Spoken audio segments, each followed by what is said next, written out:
Здравствуйте! С вами в эфире передача «Авторивьера». Сегодня смотрите в нашей программе. В рубрике «Гость за рулем» генеральный директор успешного автотранспортного предприятия «Гаруда» Георгий Ащба.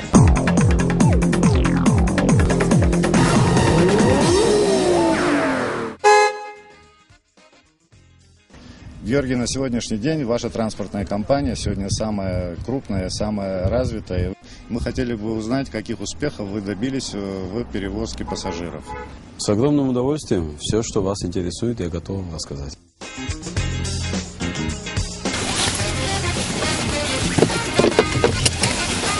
Это наш центральный офис, который мы построили уже в послевоенный период, с самого нуля, то есть с фундамента.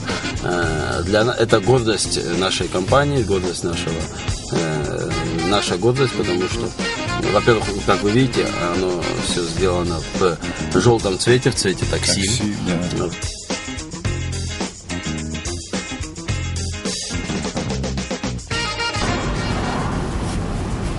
Георгий, у вас, можно сказать, наверное, самая крупная транспортная компания в Абхазии по перевозке пассажиров. И грузов тоже, по-моему, да? Грузов не так сильно развито, но мы идем в этом направлении. Когда ваша компания открылась и как вы развивались, на многие годы вперед вы глядели, наверное, когда создавали эту компанию? Да, в 2005 году,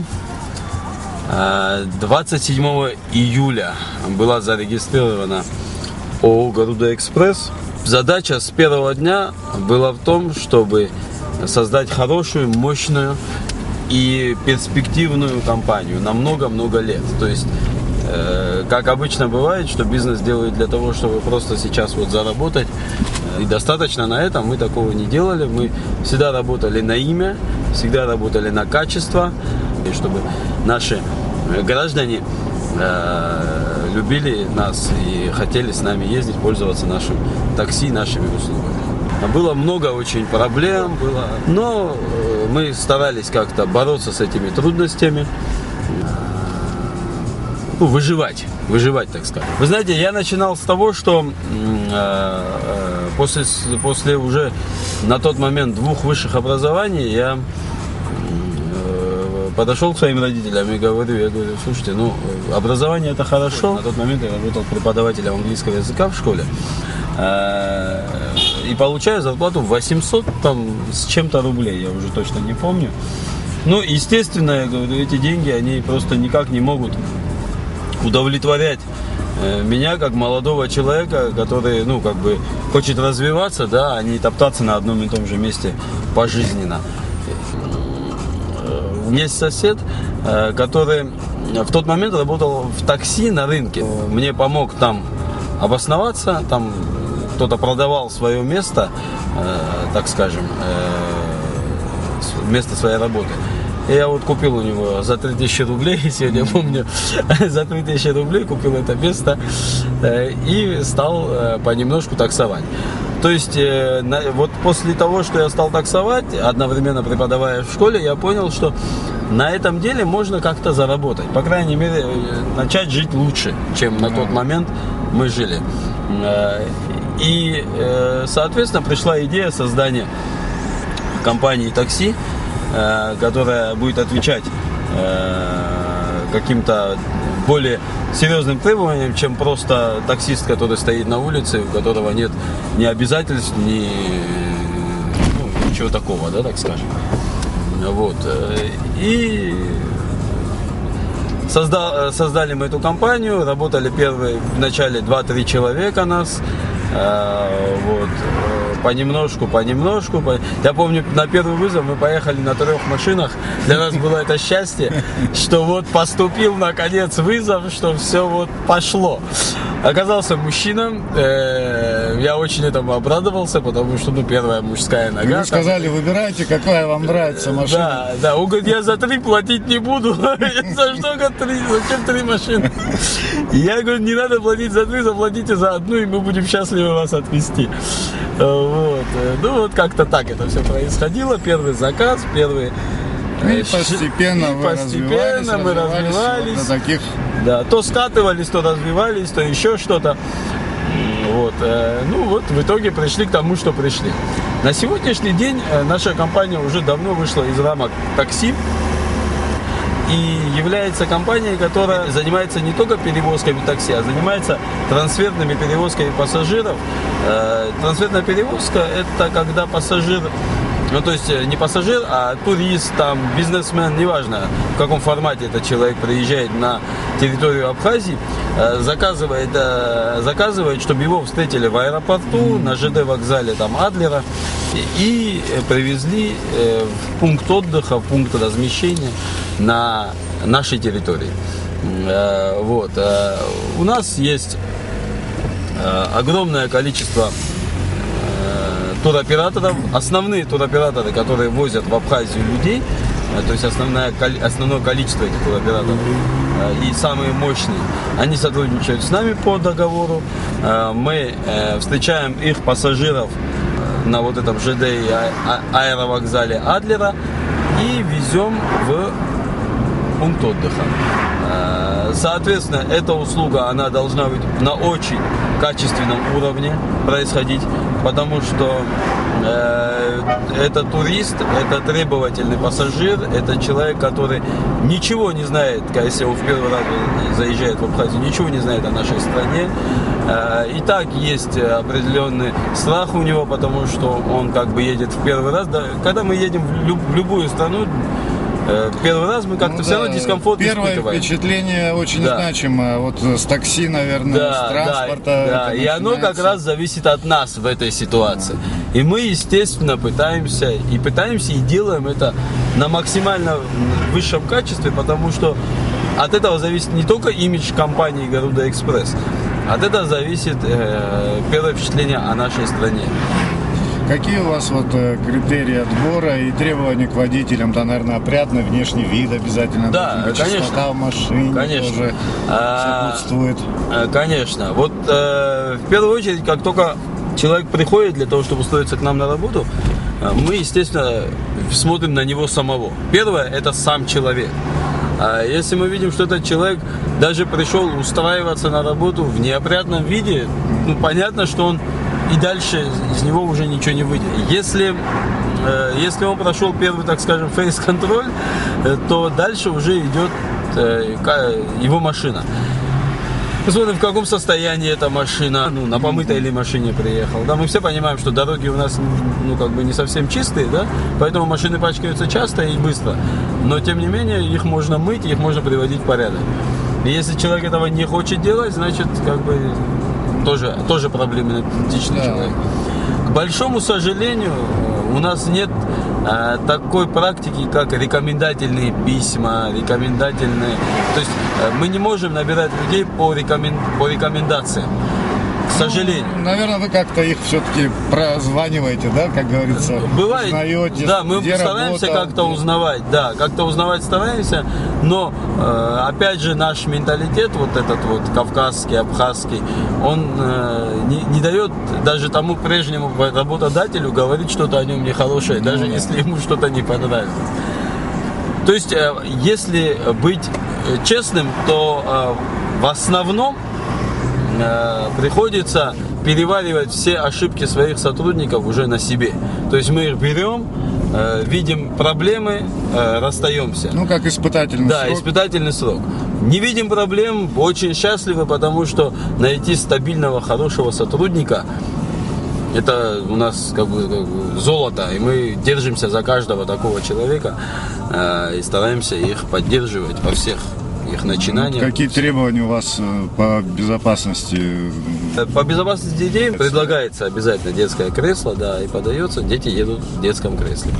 Что касается людей, которые не хотят, скажем, пристегиваться, вот обычный ремень безопасности. Ну, мы как таксисты не можем совсем так жестко требовать этого. ПДД это обязательно в любом случае. Кстати, что является обязательным требованием с нашей стороны, даже если пассажир говорит, что он очень торопится, ему нужно срочно ехать и так далее, В такой ситуации мы все равно запрещаем водителям нарушать правила, потому что, как бы он ни торопился, можно доторопиться куда-нибудь не туда, куда торопились, так скажем. Вот, поэтому никаких превышений скорости, потому что кому-то это нужно, быть не может. К сожалению, мы понимаем, что в такси клиент всегда прав, по сути, да, есть такое правило, но вот здесь мы не соглашаемся с пассажиром, потому что мы нету такого понятия, которое может быть важнее жизни пассажира, жизни нашего водителя и жизни другого участника движения. Все люди разные, все пассажиры разные, и надо находить компромисс везде. Да, как, наверное, есть тоже требования, как они должны с тем же клиентом, с пассажиром, как они должны обращаться. Да. Естественно. Водитель должен быть обходительным в любом случае, всегда. Даже при случае, когда сам пассажир не всегда себя ведет корректно. Тем не менее, мы знаем, где мы работаем. Мы знали, куда мы шли, на какую работу. Мы знали, что нам будут встречаться совершенно противоположные люди, разные люди. И когда мы берем людей, мы их предупреждаем об этом, что их терпение и их психологическая устойчивость, она очень важна. Она необходима даже, не то что важна. Бывают такие случаи, когда наши водители, то есть наши пассажиры забывают у нас какие-то вещи, там, мобильные телефоны, я не знаю, кошельки и так далее. Наша компания за этим очень строго следит, да и уже следить особо не нужно, потому что сами наши водители приучены к тому, что как только что-то они найдут, находят в машине, они звонят диспетчеру и сообщают, что... В общем, вещи пассажиров у вас в сохранности. Обязательно они должны быть переданы обратно пассажиру, и обязательно они передаются пассажиру. Георгий, вот название Гаруда вашей компании для меня было загадкой, но я потом узнал, что это такое. Расскажите зрителям. Конечно. Гаруда, слово Гаруда присутствует сразу в двух мировых мифологиях. В славянской и в индийской, древнеиндийской. И в обеих она означает примерно одно и то же. В славянской мифологии она означает огненная колесница Бога Отца. В индийской мифологии она означает транспорт Бога. Ну, что-то вроде птица, на которой летал Бог. В общем, транспортное то есть тоже, средство. да, транспортное. И там, да, это транспортное средство, которое, на которое передвигался Господь. Соответственно, очень подходит для названия транспортной компании. А вот в летний сезон, когда много туристов, отдыхающих в городе, да вообще во всей Абхазии, у вас, наверное, и работы больше, и да, естественно. Сложнее, наверное, намного. Естественно, у нас работы больше, сложнее. Мы каждый раз ждем этого летнего сезона. Даже в летний период предпочтение отдается внутренним гражданам, то есть нашим постоянным клиентам. У вас на границе тоже есть стоянка такси, да? Да, у нас на границе есть офис. У нас есть офис в городах Гагра и Гал. На граница, как я уже говорил сегодня, является для нас тоже очень стратегической точкой, так как мы являемся, получается, первопроходцами, то есть первыми людьми, которые первые встречают пассажиров с гостями, с нашими, и стараемся произвести наилучшее впечатление от пребывания в нашей стране. Еще про диспетчерскую вашу у вас там мы сможем увидеть сейчас, как там работает. Да, конечно, я с удовольствием вам все расскажу. Оборудование. Покажу, конечно.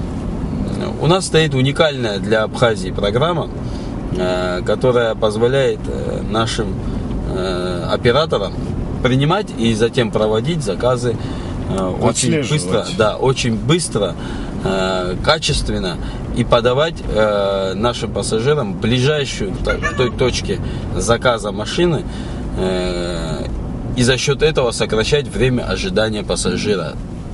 Мне кажется, что это очень важно в такси, потому что если человек никуда не торопится, он может и на троллейбусе поехать, да, так скажем. Человек, который готов платить деньги, он готов их платить, ну, то есть переплачивать, да, за такси, а не за троллейбус, там, не за маршрутку. Готов переплачивать, потому что он торопится, и потому что он ищет какого-то комфорта, заботы о себе, чтобы за ним... А тут у вас есть все возможности. Все возможности у нас есть. Вы можете отслеживать от начала заказа и до конца его. И... Да, вот именно так. Наша система позволяет сделать так, чтобы все было на высшем уровне. Я сейчас вспомнил еще одну вещь очень важную. Для того, чтобы быть ближе к нашему пассажиру, у нас существует специальный телефон доверия, по которому любой пассажир может позвонить и пообщаться напрямую со мной, если у него есть какие-то недовольства или наоборот чем-то хочет нас похвалить. И данный телефон это 716-400, номер отзывов. Мы всегда готовы выслушать каждого нашего пассажира, каждого нашего гражданина и каждого нашего туриста. Георгий, спасибо за беседу. Мы много нового узнали о вашей компании. Если честно, мы не подозревали, что у вас все вот так вот организовано, технологично. Напоминаю зрителям, сегодня с нами был генеральный директор компании Garuda Express Георгий Ачков. Огромное вам спасибо. Может, ты наконец прекратишь на него смотреть? А что, камень треснет? О, нет, я приплатил, чтобы дали не бьющийся. Не сомневаюсь. Да выключи ты его. Сейчас только прочту и выключу. Выключай. Это сработает. Выключаю.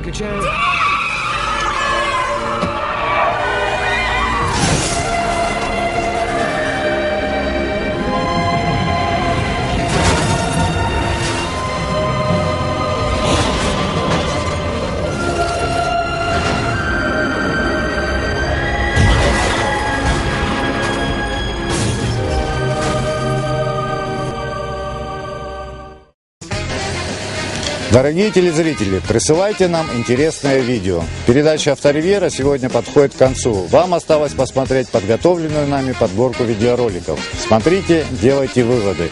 Я с вами прощаюсь. Передача «Авторивьера» желает вам счастливого пути.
faces, worn out places, worn out faces, bright and early for the daily races, going nowhere, going nowhere. The tears are filling up their glasses, no expression, no expression. Hide my head, I wanna drown my sorrow. No tomorrow, no tomorrow.